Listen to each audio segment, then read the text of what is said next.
ਅੱਜ ਗੱਲ ਕਰਾਂਗੇ ਸਿੱਖ ਕੌਮ ਦੇ ਉਸ ਮਾਨਯੋਗ ਇਤਿਹਾਸ ਦੀ ਜਿਸ ਨੂੰ ਸੁਣਨ ਤੋਂ ਬਾਅਦ ਤੁਹਾਡਾ ਸਿਰ ਮਾਣ ਨਾਲ ਉੱਚਾ ਹੋ ਜਾਊਗਾ। ਚੱਲਾਂਗੇ ਉਸ ਸਮੇਂ ਵਿੱਚ ਜਦੋਂ ਦਿੱਲੀ ਸਲਤਨਤ ਨੂੰ ਆਪਣੇ ਕਦਮਾਂ ਤੇ ਝੁਕਾ ਕੇ ਸਿੰਘ ਦਿੱਲੀ ਦੇ ਬਾਦਸ਼ਾਹ ਦਾ ਤਖਤ ਪੁੱਟ ਕੇ ਘਸੀਟਦੇ ਹੋਏ ਅੰਮ੍ਰਿਤਸਰ ਸਾਹਿਬ ਲੈ ਗਏ ਸਨ।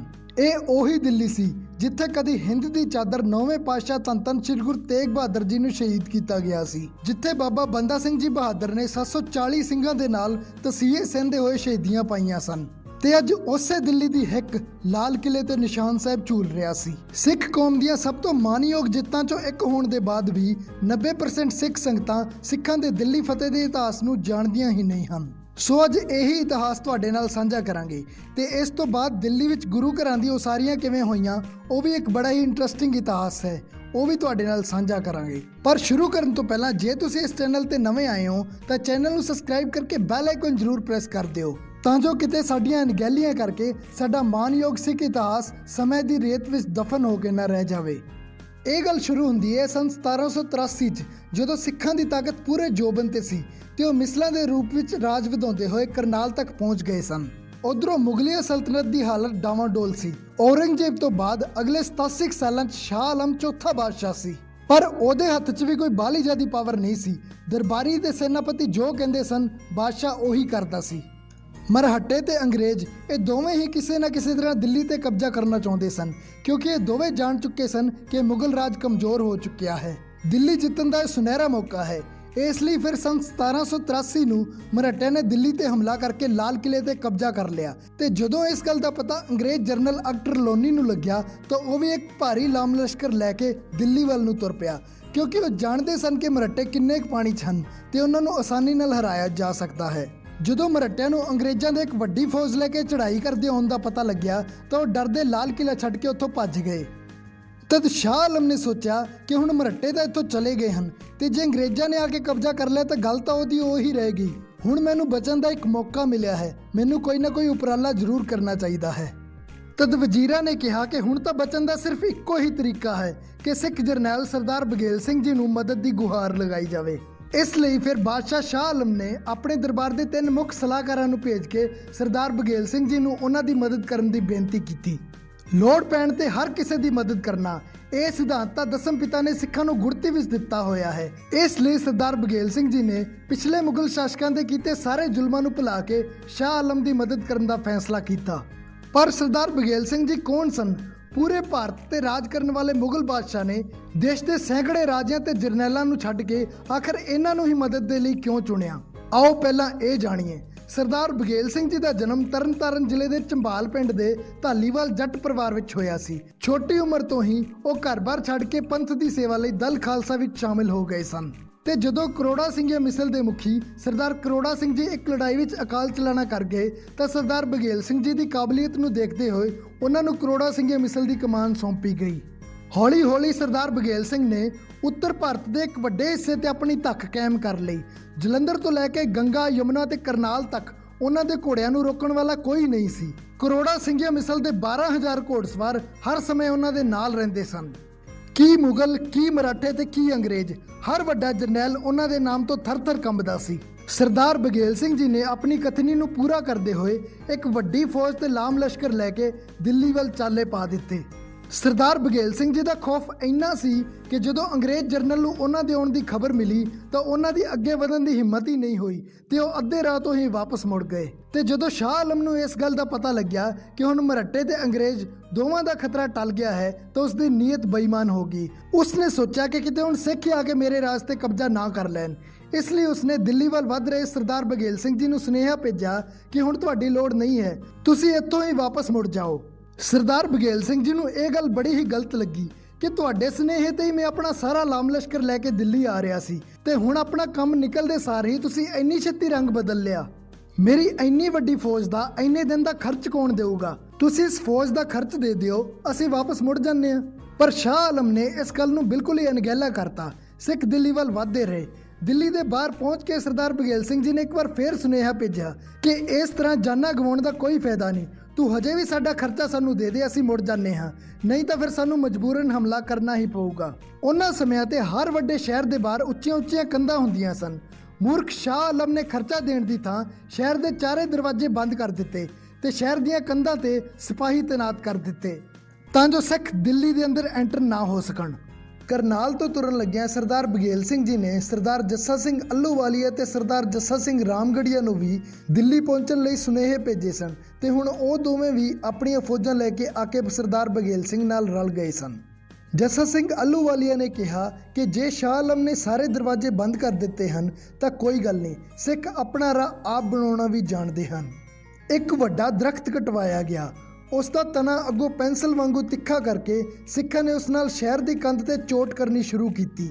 ਕੁਝ ਘੰਟਿਆਂ ਦੀ ਮਿਹਨਤ ਹੀ ਰੰਗ ਲਿਆਈ ਤੇ ਸ਼ਹਿਰ ਦੀ ਕੰਧ ਵਿੱਚ ਇੱਕ ਮੋਰੀ ਕੱਢ ਦਿੱਤੀ ਗਈ, ਜਿਸ ਵਿੱਚੋਂ ਐਂਟਰ ਹੋ ਕੇ ਸਾਰੀ 30,000 ਦੀ ਫੌਜ ਅੰਦਰ ਇੱਕ ਮੈਦਾਨ ਵਿੱਚ ਇਕੱਠੀ ਹੋ ਗਈ।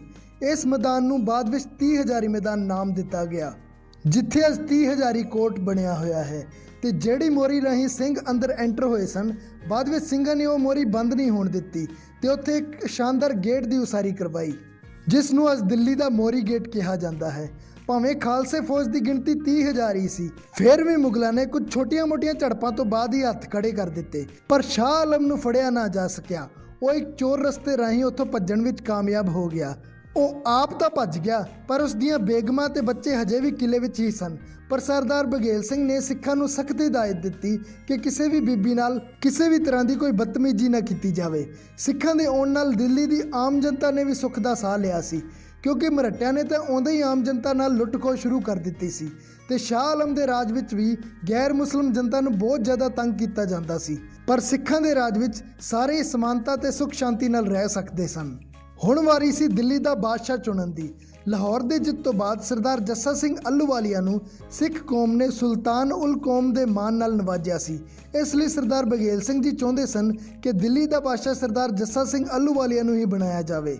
ਪਰ ਇਸ ਗੱਲ ਤੇ ਜੱਸਾ ਸਿੰਘ ਰਾਮਗੜੀਆ ਸਹਿਮਤ ਨਹੀਂ ਸਨ। ਉਹਨਾਂ ਦਾ ਮੰਨਣਾ ਸੀ ਕਿ ਖਾਲਸੇ ਦੇ ਰਾਜ ਵਿੱਚ ਕੋਈ ਮਨੁੱਖ ਤਖਤ ਤੇ ਕਿਵੇਂ ਬੈਠ ਸਕਦਾ ਹੈ, ਇਹ ਜਗ੍ਹਾ ਤਾਂ ਗੁਰੂ ਸਾਹਿਬ ਦੀ ਹੈ। ਇਸ ਗੱਲ ਵਿੱਚ ਜਦੋਂ ਜੱਸਾ ਸਿੰਘ ਅੱਲੂਵਾਲੀਆ ਨੇ ਵੀ ਹਾਮੀ ਭਰ ਦਿੱਤੀ ਤਾਂ ਸਾਰੇ ਸਹਿਮਤ ਹੋ ਗਏ। ਇਸ ਤੋਂ ਬਾਅਦ ਉਹਨਾਂ ਖਾਲਸੇ ਦੀ ਆਨ ਬਾਨ ਤੇ ਸ਼ਾਨ ਸ਼੍ਰੀ ਨਿਸ਼ਾਨ ਸਾਹਿਬ ਨੂੰ ਲਾਲ ਕਿਲੇ ਤੇ ਚੁਲਾ ਦਿੱਤਾ। ਹੁਣ ਵਾਰੀ ਸੀ ਬਾਦਸ਼ਾਹ ਦੇ ਤਖਤ ਦੀ। ਸਿੱਖ ਚਾਹੁੰਦੇ ਸਨ ਕਿ ਕੁਝ ਇਹੋ ਜਿਹਾ ਕੀਤਾ ਜਾਵੇ ਕਿ ਰਹਿੰਦੀ ਦੁਨੀਆ ਤੱਕ ਯਾਦ ਰਵੇ ਕਿ ਸਿੱਖਾਂ ਨੇ ਵੀ ਕਦੀ ਦਿੱਲੀ ਦੇ ਲਾਲ ਕਿਲੇ ਤੇ ਧੱਕ ਪਾਈ ਸੀ। ਇਸ ਲਈ ਫਿਰ ਜਿਹੜੇ ਤਖਤ ਤੇ ਬਹਿ ਕੇ ਕਦੀ ਔਰੰਗਜ਼ੇਬ ਫਤਵੇ ਦਿਆ ਕਰਦਾ ਸੀ, ਜਿਹੜੇ ਤਖਤ ਤੇ ਬਹਿ ਕੇ ਫਰਖਸ਼ੀਰ ਨੇ ਬਾਬਾ ਬੰਦਾ ਸਿੰਘ ਬਹਾਦਰ ਨੂੰ ਸ਼ਹੀਦ ਕਰਵਾਇਆ ਸੀ, ਸਿੱਖਾਂ ਨੇ ਉਸ ਤਖਤ ਦੀ ਇੱਕ ਵੱਡੀ ਸਿੱਲ ਪੁੱਟ ਕੇ ਘੋੜਿਆਂ ਦੇ ਮਗਰ ਪਾ ਦਿੱਤੀ। ਉਹ ਇਤਿਹਾਸਿਕ ਸਿੱਲ 4 ਵੱਡੀਆਂ ਤੋਪਾਂ ਤੇ ਕੁਝ ਹੋਰ ਕੀਮਤੀ ਸਮਾਨ ਗੱਡਿਆਂ ਤੇ ਲੱਦ ਕੇ ਸਰਦਾਰ ਜੱਸਾ ਸਿੰਘ ਰਾਮਗੜੀਆ ਅੰਮ੍ਰਿਤਸਰ ਸਾਹਿਬ ਲੈ ਆਏ। ਅੱਜ ਵੀ ਉਹ ਸਿੱਲ ਇੱਥੇ ਰਾਮਗੜੀਆ ਬੁੰਗੇ 'ਚ ਪਈ ਸਿੱਖਾਂ ਦੀ ਦਿੱਲੀ ਫਤਿਹ ਦੀ ਗਵਾਹੀ ਭਰਦੀ ਹੈ। ਇਸ ਦੇ ਕੁਝ ਸਮੇਂ ਬਾਅਦ ਸਰਦਾਰ ਜੱਸਾ ਸਿੰਘ ਅੱਲੂਵਾਲੀਆ ਵੀ ਆਪਣੀ ਪਲਟਨ ਲੈ ਕੇ ਦਿੱਲੀ ਤੋਂ ਰਵਾਨਾ ਹੋ ਗਏ। ਸ਼ਾਹ ਆਲਮ ਇੱਕ ਗੁਪਤ ਜਗ੍ਹਾ ਤੇ ਆਪਣੇ ਮੰਤਰੀਆਂ ਨਾਲ ਇਕੱਠਾ ਹੋ ਕੇ ਕਿਲੇ ਨੂੰ ਵਾਪਸ ਲੈਣ ਲਈ ਸਲਾਹ ਕਰ ਰਿਹਾ ਹੈ। ਤਦ ਇੱਕ ਸਿਆਣੇ ਨੇ ਸਲਾਹ ਦਿੱਤੀ ਕਿ ਲੜਕੇ ਜਾਂ ਧੱਕੇਸ਼ਾਹੀ ਨਾਲ ਤਾਂ ਆਪਾਂ ਸਿੱਖਾਂ ਤੋਂ ਨਹੀਂ ਜਿੱਤ ਸਕਦੇ। ਹਾਂ, ਸ਼ਾਂਤੀ ਤੇ ਰਾਜੀਨਾਮੇ ਨਾਲ ਜ਼ਰੂਰ ਕੋਈ ਰਾਹ ਕੱਢਿਆ ਜਾ ਸਕਦਾ ਹੈ, ਪਰ ਰਾਜੀਨਾਮਾ ਕਰਾਉਣ ਲਈ ਹਮੇਸ਼ਾ ਇੱਕ ਵਿਚੋਲੀਏ ਦੀ ਲੋੜ ਹੁੰਦੀ ਹੈ ਤੇ ਇਹ ਵਿਚੋਲੀਆ ਚੁਣਿਆ ਗਿਆ ਬੇਗਮ ਸਮਰੂ ਨੂੰ, ਜੋ ਕਿ ਸਰਦਾਰ ਬਘੇਲ ਸਿੰਘ ਜੀ ਦੀ ਧਰਮ ਭੈਣ ਬਣੀ ਹੋਈ ਸੀ। ਇਹ ਬੇਗਮ ਸਮਰੂ ਕੌਣ ਸੀ, ਆਓ ਜਾਣਦੇ ਹਾਂ। ਇਹਨਾਂ ਦਾ ਪਹਿਲਾ ਨਾਮ ਫਰਜ਼ਾਨਾ ਬੇਗਮ ਸੀ। ਇਹਨਾਂ ਵਿਆਹ ਇੱਕ ਅੰਗਰੇਜ਼ ਅਫਸਰ ਵਾਲਟਨ ਸਮਰੂ ਨਾਲ ਕਰਵਾਇਆ ਸੀ, ਜੋ ਕਿ ਸਰਦਾਨਾ ਰਿਆਸਤ ਦੇ ਰਾਜੇ ਦਾ ਅਹਿਲਕਾਰ ਸੀ ਤੇ ਰਾਜੇ ਦੀ ਮੌਤ ਤੋਂ ਬਾਅਦ ਉਹ ਰਿਆਸਤ ਦਾ ਮਾਲਕ ਬਣ ਗਿਆ ਸੀ। ਆਪਣੇ ਪਤੀ ਦੇ ਨਾਮ ਤੇ ਹੀ ਉਸਨੇ ਆਪਣਾ ਨਾਮ ਚੇਂਜ ਕਰਕੇ ਬੇਗਮ ਸਮਰੂ ਕਰ ਲਿਆ ਸੀ। ਸਿੱਖ ਰਾਜ ਦੇ ਸਮੇਂ ਇੱਕ ਦਿਨ ਇਹ ਆਪਣੇ ਪੇਕਿਆਂ ਨੂੰ ਮਿਲਣ ਪਾਲਕੀ 'ਚ ਬੈਠ ਕੇ ਦਿੱਲੀ ਆ ਰਹੀ ਸੀ, ਜਿਸ ਨੂੰ ਮੁਸਲਿਮ ਭੇਸ ਵਾਲੇ ਨੌਕਰਾਂ ਨੇ ਚੁੱਕਿਆ ਹੋਇਆ ਸੀ। ਤਦ ਕੁਝ ਸਿੰਘਾਂ ਦੀ ਨਜ਼ਰ ਇਹਨਾਂ ਤੇ ਪਈ। ਉਸ ਸਮੇਂ ਹਿੰਦੂ ਡੋਲੀਆਂ ਨੂੰ ਇਸੇ ਤਰ੍ਹਾਂ ਪਾਲਕੀ 'ਚ ਹੀ ਲਿਜਾਇਆ ਜਾਂਦਾ ਸੀ ਤੇ ਸਿੱਖਾਂ ਨੇ ਸੋਚਿਆ ਕਿ ਕਿਤੇ ਮੁਗਲ ਪਠਾਨ ਕਿਸੇ ਹਿੰਦੂ ਬੀਬੀ ਦੀ ਡੋਲੀ ਅਗਵਾ ਕਰਕੇ ਲਿਜਾ ਰਹੇ ਹਨ। ਜਦ ਸਿੱਖਾਂ ਨੇ ਉਹਨਾਂ ਨੂੰ ਰੋਕਣਾ ਚਾਹਿਆ ਤਾਂ ਨੌਕਰ ਡੋਲੀ ਛੱਡ ਕੇ ਭੱਜ ਗਏ। ਇਹ ਖਬਰ ਜਦੋਂ ਸਰਦਾਰ ਬਘੇਲ ਸਿੰਘ ਜੀ ਨੂੰ ਮਿਲੀ ਤਾਂ ਉਹਨਾਂ ਨੇ ਹੁਕਮ ਕੀਤਾ ਕਿ ਨੌਕਰਾਂ ਨੂੰ ਲੱਭ ਕੇ ਲਿਆਇਆ ਜਾਵੇ ਤੇ 5 ਸਿੱਖ ਘੋੜਸਵਾਰ ਨਾਲ ਜਾਣ ਤੇ ਇਸ ਬੀਬੀ ਨੂੰ ਸੁਰੱਖਿਅਤ ਉਹਦੀ ਮੰਜ਼ਿਲ ਤੱਕ ਪਹੁੰਚਾ ਕੇ ਆਉਣ। ਕਿਉਂਕਿ ਬੇਗਮ ਸਮਰੂ ਨੇ ਸ਼ੁਰੂ ਤੋਂ ਹੀ ਮੁਗਲ ਰਾਜ ਵਿੱਚ ਬੀਬੀਆਂ ਨਾਲ ਹੁੰਦੀ ਧੱਕੇਜੋਰੀ ਹੀ ਦੇਖੀ ਸੀ, ਇਸ ਲਈ ਉਹ ਸਿੱਖਾਂ ਦੇ ਇਸ ਉੱਚੇ ਕਿਰਦਾਰ ਤੋਂ ਬਹੁਤ ਜ਼ਿਆਦਾ ਪ੍ਰਭਾਵਿਤ ਹੋਈ। ਉਸਨੇ ਕਿਹਾ ਕਿ ਮੈਂ ਤੁਹਾਡੇ ਸਰਦਾਰ ਨੂੰ ਮਿਲਣਾ ਚਾਹੁੰਦੀ ਹਾਂ। ਤਦੋਂ 10,000 ਰੁਪਏ ਤੇ 10 ਘੋੜੇ ਲੈ ਕੇ ਦਿੱਲੀ ਦਰਬਾਰ ਵਿੱਚ ਗਈ ਤੇ ਭੇਟਾ ਕਰਕੇ ਸਰਦਾਰ ਬਘੇਲ ਸਿੰਘ ਜੀ ਦੀ ਧਰਮ ਭੈਣ ਬਣ ਗਈ। ਬੇਗਮ ਸਮਰੂ ਇੱਕ ਲਾਇਕ ਤੇ ਰੋਸ਼ਨ ਦਿਮਾਗ ਵਾਲੀ ਔਰਤ ਸੀ।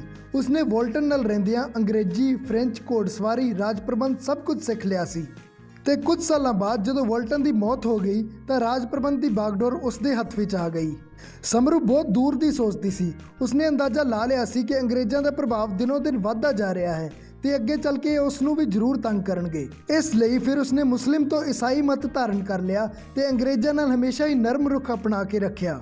ਉਸਨੇ ਅੰਗਰੇਜ਼ਾਂ ਦੇ ਕਹਿਣ ਤੇ ਕਈ ਚਰਚਾਂ ਦੀ ਉਸਾਰੀ ਵੀ ਕਰਵਾਈ।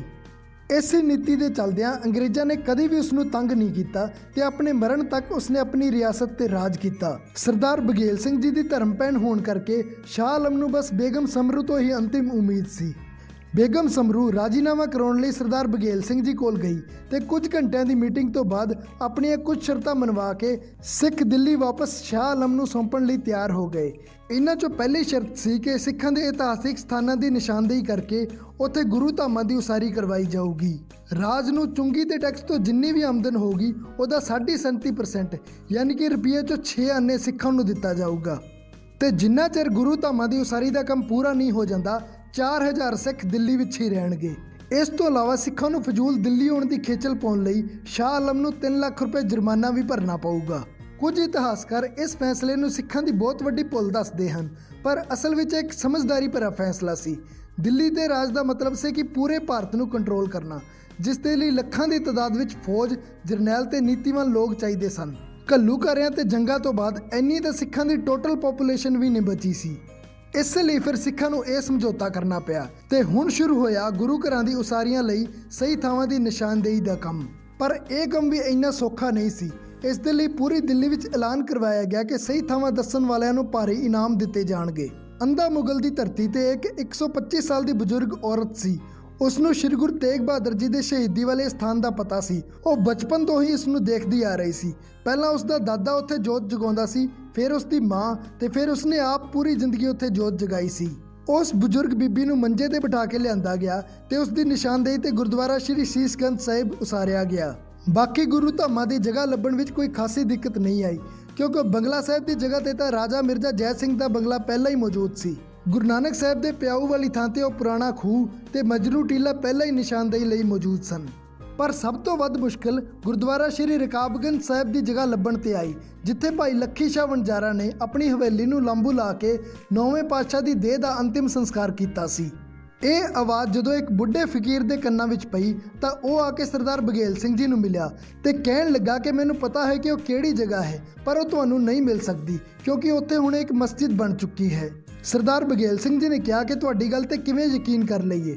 ਫਕੀਰ ਨੇ ਕਿਹਾ ਕਿ ਜਦੋਂ ਤੁਸੀਂ ਉਸ ਮਸਜਿਦ ਦਾ ਫਰਸ਼ ਪੁੱਟੋਗੇ ਤਾਂ ਥੱਲਿਓਂ ਉਹ ਗਾਗਰ ਜ਼ਰੂਰ ਨਿਕਲੂਗੀ, ਜਿਹਦੇ 'ਚ ਗੁਰੂ ਸਾਹਿਬ ਦੇ ਫੁੱਲ ਤੇ ਅਸਥੀਆਂ ਪਾ ਕੇ ਲੱਕੀ ਸ਼ਾਹ ਵਣਜਾਰਾ ਜੀ ਨੇ ਧਰਤੀ ਵਿੱਚ ਦੱਬ ਦਿੱਤੇ ਸਨ।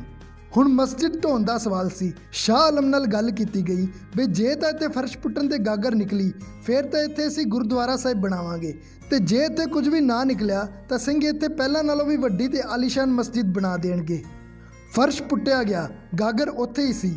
ਇਸ ਲਈ ਫਿਰ ਉਸ ਥਾਂ ਤੇ ਗੁਰਦੁਆਰਾ ਸ਼੍ਰੀ ਰਕਾਬਗੰਜ ਸਾਹਿਬ ਦੀ ਉਸਾਰੀ ਕਰਵਾਈ ਗਈ। ਸੋ ਇਹ ਸੀ ਸਿੱਖਾਂ ਦੀ ਮਾਨਯੋਗ ਦਿੱਲੀ ਫਤਿਹ ਤੇ ਗੁਰੂ ਘਰਾਂ ਦੀ ਉਸਾਰੀ ਦਾ ਇਤਿਹਾਸ।